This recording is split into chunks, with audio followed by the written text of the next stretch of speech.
అందరికీ నమస్తే అండి. చంద్రబాబు నాయుడు గారి మీద ఆంధ్రప్రదేశ్ సిఐడి నమోదు చేసిన స్కిల్ డెవలప్మెంట్ స్కామ్ కేసు, దీని అప్డేట్స్ నేను చాలా సందర్భాల్లో చెప్పాను.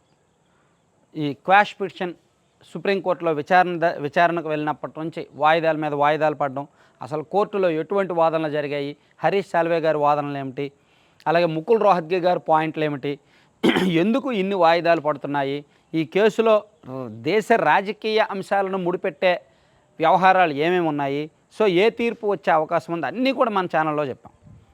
90% మన ఛానల్లో ఏదైతే చెప్పామో అదే జరిగింది. ఈవెన్ సుప్రీంకోర్టులో వచ్చే తీర్పు కూడా ఇలా రావచ్చు, ఒయా మీడియాగా రావచ్చు, క్లారిటీగా చెప్పకపోవచ్చు, చీఫ్ జస్టిస్ గారికి రిఫర్ చేయొచ్చు, అదే జరుగుద్ది అని మన ఛానల్లోనే చెప్పాము. ఎక్స్క్లూజివ్గా అదే జరిగింది. చీఫ్ జస్టిస్ గారి ధర్మాసనానికి సిఫార్సు చేశారు.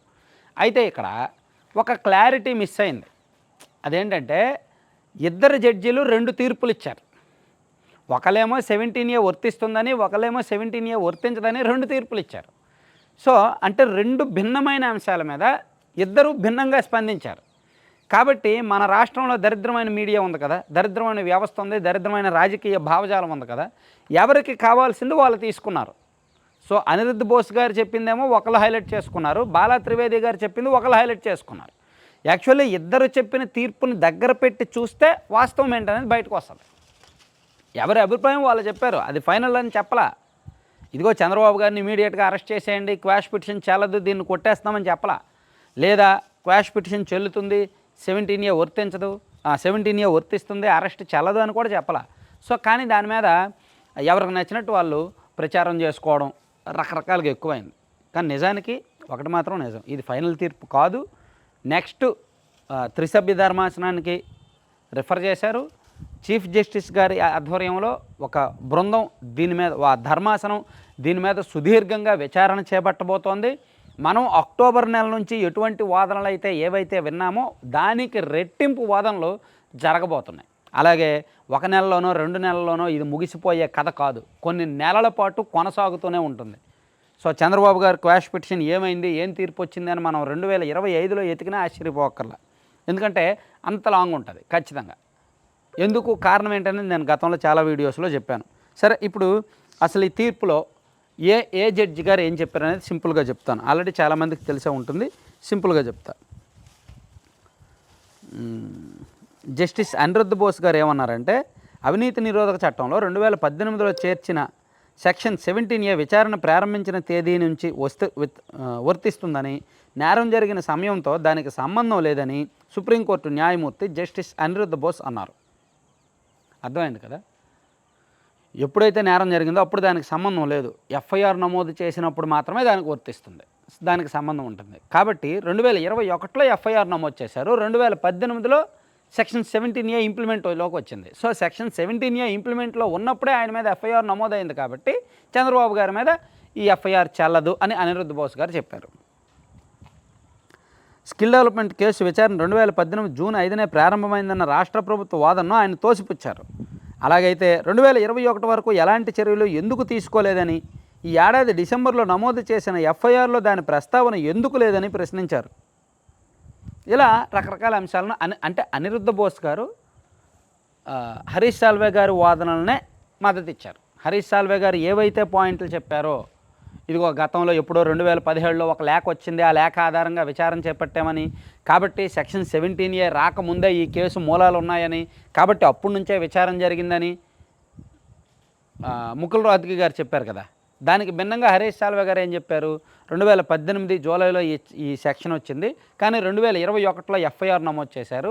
ఎఫ్ఐఆర్ నమోదు చేసి కేసు విచారణ మొదలైనప్పటి నుంచే దీన్ని పరిగణలోకి తీసుకోవాలి, అప్పటికి ఆ సెక్షన్ ఉంది కాబట్టి, ఆ చట్టం ఉంది కాబట్టి అరెస్ట్ చేయకూడదు అనేది హరీష్ సాల్వే గారు వాదన. దానికి అనిరుద్ధ్ బోస్ గారు 100% ఏకీభవించారు.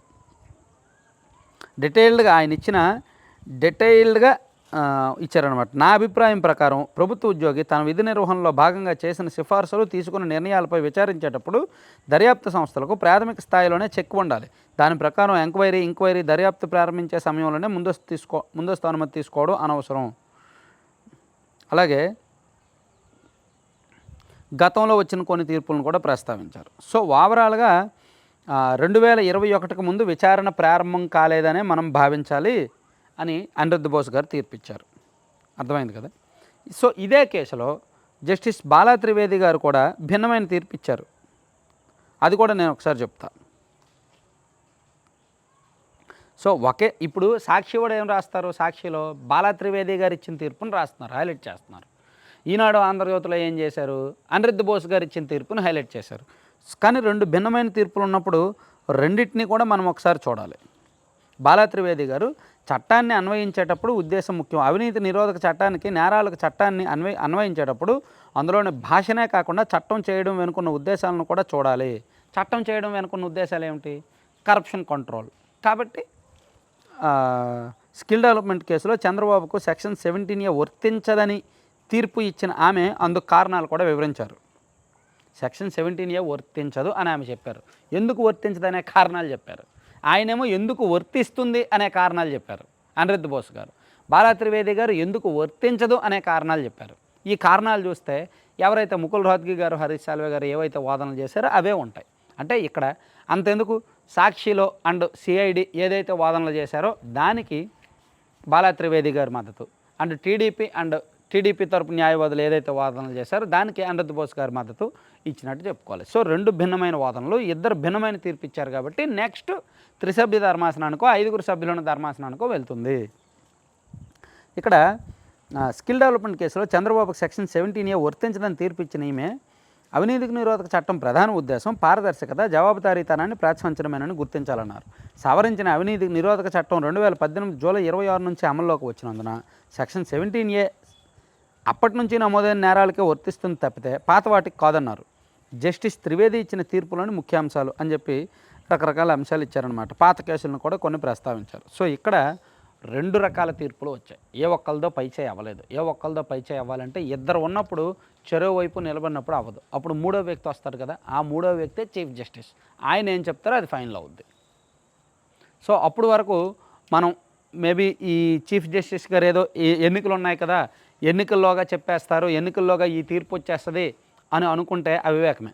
ఖచ్చితంగా ఈ కేసు మీద, ఈ కేసు విచారణ మీద, ఈ కేసు తీర్పు మీద దేశ రాజకీయ అంశాలు ఆధారపడి ఉన్నాయి. ఈవెన్ ప్రధానమంత్రి నరేంద్ర మోదీ గారితో సహా రాహుల్ గాంధీ గారు కావచ్చు, అంతెందుకు మన పక్కన ఉన్న రేవంత్ రెడ్డి గారు, ఇలా రకరకాల పొలిటీషియన్స్ అందరూ ఈ కేసు తీర్పు కోసం వెయిట్ చేస్తున్నారు. ఈ కేసు తీర్పు కనుక సెక్షన్ 17A అమల్లోకి రాకముందు జరిగిన నేరాలను కూడా ఇన్వెస్టిగేట్ చేయొచ్చు అండ్ అరెస్ట్ చేయొచ్చు అంటే రేవంత్ రెడ్డి గారు ఇమీడియట్గా పావులు కదిపి 2015లో కేసీఆర్ గారు చేసిన స్కామ్స్ని కదిపేసి అరెస్ట్ చేస్తారు కదా. అలాగే భవిష్యత్తులో యూపీఏ అండ్ ఇండియా గవర్నమెంట్ వచ్చిందనుకోండి సెంట్రల్లో, అప్పుడు నరేంద్ర మోదీ గారు రాఫెల్ కుంభకోణాన్ని మళ్ళీ రాహుల్ గాంధీ గారు తెర మీదకి తీసుకొస్తారుగా. సో సెక్షన్ 17A వచ్చిన తర్వాత డేట్తో సంబంధం లేదు, పాత నేరాలను కూడా అరెస్టులు చేయొచ్చు, ఎఫ్ఐఆర్ కట్టొచ్చు అంటే అలా ఉంటుంది. దాన్ని అంటే ఎలా కావాలంటే అలా వాడుకోవచ్చండి ఈ సెక్షన్ 17A అనే పాయింట్ని. అందుకే దీని మీద రాజ్యాంగ సవరణ జరగాలి, పార్లమెంటు స్థాయిలో చర్చ జరగాలి, దీనికి సుప్రీంకోర్టు చీఫ్ జస్టిస్ స్థాయిలో ఇన్వాల్వ్మెంట్ అవ్వాలి. అందుకే ఈ కేసులో స్పష్టమైన తీర్పు ఇవ్వలేరు అప్పుడే. అందుకే నేను అంత ఈజీగా గెస్ చేయగలిగాను. నేను ఒక 4-5 వీడియోలు చేసిన ప్రతి సందర్భంలో, ప్రతి వీడియోలో కూడా చెప్పాను నేను, ఇదిలో స్పష్టమైన తీర్పు రాదు, వయా మీడియా తీర్పే వస్తుంది, ఎవరు స్పష్టంగా చెప్పరు, నెక్స్ట్ వేరే బెంచ్కి రిఫర్ చేస్తారు అనే చెప్పాను. అదే జరిగింది.